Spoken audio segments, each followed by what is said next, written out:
Good morning श्रोतागणों। तो हाजिर हैं सुबह की प्रमुख खबरों के साथ। तो इससे पहले खबरों को जाने विस्तृत रूप से निवेदन रहेगा, कृपया चैनल को जरूर सब्सक्राइब करें। तो पेश है आज सुबह की प्रमुख खबरें।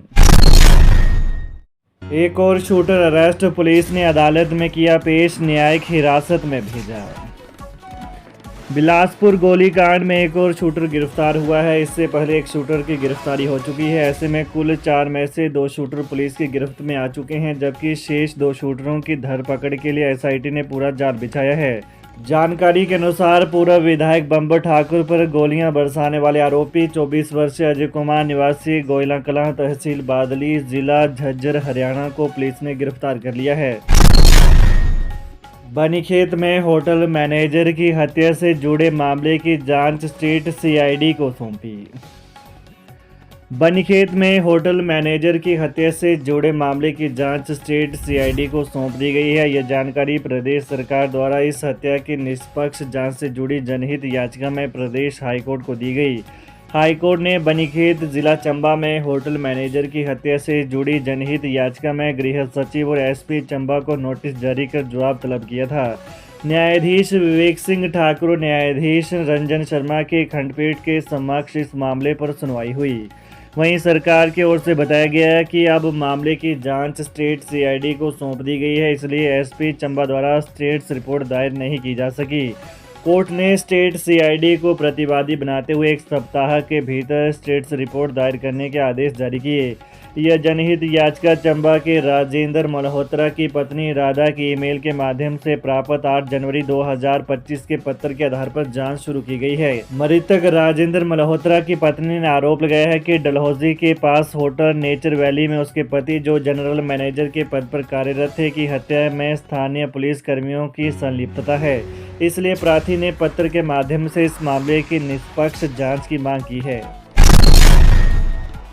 पेखुवेला परियोजना के कारण तनाव में थे विमल नेगी। चीफ इंजीनियर विमल नेगी की मौत मामले में पुलिस ने जांच तेज कर दी है। पुलिस की जांच में खुलासा हुआ है कि मृतक चीफ इंजीनियर पेखुवेला परियोजना के लिए समय विस्तार से संबंधित मुद्दों के कारण काफी तनाव में थे। मामले की जांच को लेकर पुलिस की एसआईटी पाब्रो कॉरपोरेशन के निदेशक देशराज के निजी सहायक राजीव ठाकुर से भी पूछताछ कर रही है। शिमला पुलिस की एसआईटी ने कार्यालय से 106 परियोजनाओं से संबंधित रिकॉर्ड कब्जे में लिया है। एसएफएसएल टीम ने एचपीपीसीएल कार्यालय में पहुंचकर डिजिटल साक्ष्य जब्त किए हैं, जिसमें network, video recorder, CCTV footage का बैकअप रखने वाली एक हाई ड्राइव और पेन ड्राइव, जिसमें एचपीपीसीएल भवन में स्थापित कैमरों से सीसीटीवी फुटेज शामिल है। लापरवाही बरतने पर परीक्षा केंद्र होंगे रद्द, एग्जाम मित्र ऐप में जानकारी साझा न करने पर होगी कार्रवाई। हिमाचल प्रदेश स्कूल शिक्षा बोर्ड की फाइनल परीक्षा में अनियमितताओं बरतने पर दर्जनों केंद्रों पर कार्रवाई का डंडा चलाया जाएगा। एग्जाम मित्र ऐप में परीक्षा संबंधित महत्वपूर्ण जानकारी साझा न करने पर परीक्षा केंद्र रद्द किए जा सकते हैं। बोर्ड की ओर से जल्द ही ऐसे परीक्षा केंद्रों की सूची तैयार की जाएगी, जिसके बाद उन्हें कारण बताओ नोटिस जारी किए जाएंगे। स्कूल शिक्षा बोर्ड ने बोर्ड परीक्षाओं से संबंधित अति अनिवार्य सूचनाएं बोर्ड द्वारा बनाए गए एग्जाम मित्र ऐप में प्रदर्शित नहीं करने वाले परीक्षा केंद्रों के समन्वय के खिलाफ कार्रवाई करने का निर्णय लिया है। बोर्ड के सचिव डॉक्टर मेजर विशाल शर्मा ने बताया कि ऐसे परीक्षा समन्वयकों को कारण बताओ नोटिस जारी किए जाएंगे। हिमाचल विधानसभा बजट सत्र, सुख शिक्षा योजना में शामिल की मातृ संबल योजना, मंत्री शांडिल ने दी जानकारी। हिमाचल प्रदेश सरकार ने मदर टेरेसा सहाय मातृ संबल योजना 3 सितंबर 2024 तक चल रही थी। अब इस योजना को इंदिरा गांधी सुख शिक्षा योजना में शामिल कर दिया है। विधायक सुरेंद्र शौरी के सवाल का लिखित जवाब देते हुए सामाजिक न्याय एवं अधिकारिता मंत्री डॉक्टर धनीराम शांडिल ने कहा कि मदर टेरेसा सहाय मातृ संबल योजना के तहत साल 2023-24 में 12,785 माताओं और 19,487 बच्चों तथा 3 सितंबर 2024 तक 10,653 माताओं और 16,100 बच्चों को लाभ दिया गया। इन लाभार्थियों को अब इंदिरा गांधी सुख शिक्षा योजना के लाभ लगातार दिए जा रहे हैं। अनुराग ठाकुर के नामांकन वाले आदेश को हाईकोर्ट में चुनौती, प्रतिवादियों को जवाब दायर करने के आदेश। बॉक्सिंग फेडरेशन ऑफ इंडिया यानी बीएफआई के अध्यक्ष अजय सिंह ने पूर्व केंद्रीय मंत्री और सांसद अनुराग ठाकुर के चुनाव में भाग लेने वाले आदेश को हिमाचल हाईकोर्ट में चुनौती दी है। याचिकाकर्ता ने हाईकोर्ट के एकल जज के अंतरिम आदेश को डबल बेंच के समक्ष चुनौती दी है।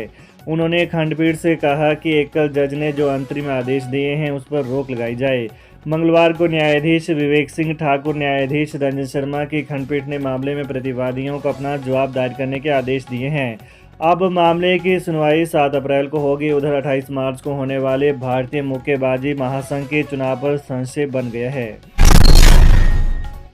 राशन लेने के लिए अब लाभार्थी को स्वयं आना पड़ेगा आंगनवाड़ी केंद्र। हिमाचल प्रदेश के आंगनवाड़ी केंद्रों में अब राशन लेने के लिए लाभार्थी को स्वयं आना पड़ेगा। पोषण ट्रैकर ऐप पर स्कैनिंग होने के बाद ही लाभार्थियों को राशन मिलेगा। विभाग ने यह नई व्यवस्था शुरू कर दी है और इसके आदेश भी जारी कर दिए हैं। इसके तहत 1 अप्रैल से सभी केंद्रों में यह नई व्यवस्था लागू होगी। ऐसे में अब बिना फेस आईडी को ट्रैक किए और मोबाइल को रजिस्टर्ड किए बिना लाभार्थी को राशन नहीं मिलेगा। सभी जिलों को इस संबंध में आदेश जारी किए गए हैं। कोरोना काल में सेवाएं देने वाले वॉरियर्स होंगे एडजस्ट। विधानसभा सदन में कटौती प्रस्ताव का भी मिला जवाब। कोरोना काल में सेवाएं देने वाले कोरोना वॉरियर्स को विभाग में समायोजित किया जाएगा। राज्य सरकार इस पर मंथन कर रही है। स्वास्थ्य मंत्री धनीराम शांडिल ने मंगलवार को विधानसभा सदन में भाजपा विधायक विपिन सिंह परमार और अन्य की ओर से स्वास्थ्य एवं परिवार कल्याण विभाग से संबंधित लाए कटौती प्रस्ताव के जवाब में यह जानकारी दी। सीएम सुक्खू बोले 40 साल की अवधि पूरी कर चुके बिजली प्रोजेक्ट टेक ओवर करेगी सरकार। मुख्यमंत्री सुखविंदर सिंह सुक्खू ने कहा कि राज्य सरकार 40 साल की अवधि पूरी कर चुके पावर प्रोजेक्टों को अपने अधीन लेगी।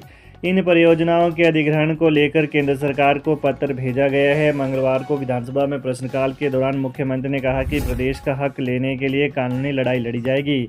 एनएचपीसी और एसजेवीएन से भी सरकार अपने सभी अधिकार लेकर रहेगी। राज्य की संपदा को हम लूटने नहीं देंगे। बता दें कि प्रश्नकाल में कांग्रेस विधायक नीरज नैयर और भाजपा विधायक हंसराज ने चंबा जिले में एनएचपीसी की बिजली परियोजनाओं में स्थानीय हितों की अनदेखी का मामला उठाया।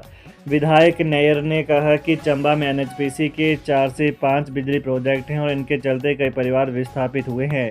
नौकरियों में प्राथमिकता देने की बात कही गई थी, लेकिन ऐसा नहीं हो रहा है। कंपनियों ने ठेकेदारों को काम सौंप रखे हैं।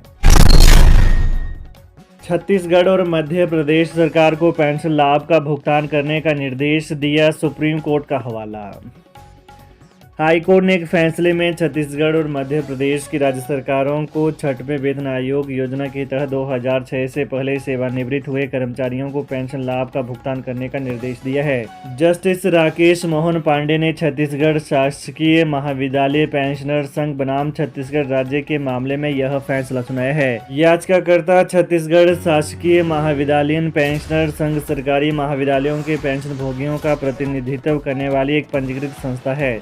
संस्था ने 1 जनवरी 2006 से पहले सेवानिवृत्त होने वालों के साथ किए जा रहे भेदभावपूर्ण व्यवहार को चुनौती देते हुए हाईकोर्ट ने याचिका लगाई थी। याचिका में कहा गया था कि 2006 के बाद सेवानिवृत्त हुए लोगों को 6वें वेतन आयोग का लाभ दिया गया, जबकि इससे पहले सेवानिवृत्त हुए उनके समकक्षों को इससे वंचित रखा गया, जो भेदभाव के समान है। तो ये रही सुबह की प्रमुख खबरें। हिमाचल की ताज़ा खबरों को जानने के लिए कृपया चैनल को अभी सब्सक्राइब करें। धन्यवाद।